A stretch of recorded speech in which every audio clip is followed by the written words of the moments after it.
Sampalocan Herbal Soup Reveal. Guys, ipakita ko sa inyo ang gamot sa mga rayuma, sa mga kahit anong sakit guys.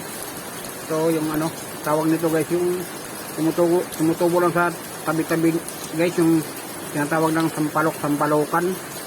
Yan. Dalaga mo lang guys, tapos lagay mo sa rip. Yan. Inom ka nito hanggang kahit 5 baso araw-araw guys, para mawala yung mga karamdaman nyo. Yan, nilalaga lang to guys, dahil may rayuma tayo. Kaya inom tayo ng herbal guys. Sampalokan guys, tawag parang sampalok, hamukha siya ng sampalok, pero mga tumutubo lang sa mga tabi-tabi. Para bang ano, pansit-pansitan, ganun, para mga ganyan guys. Yan, mga tawa-tawa, para mga ganun. Inumin natin guys, para magaling guys, karamdaman guys. Ganda tong herbal. Splitting ko na to guys.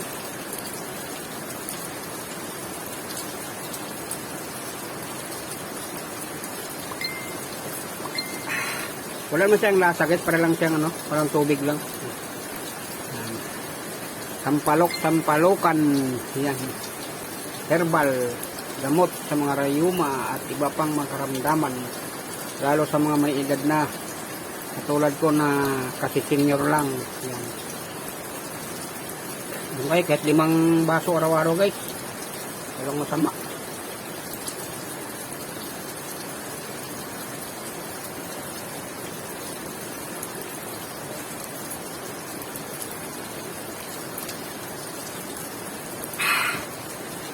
Yep.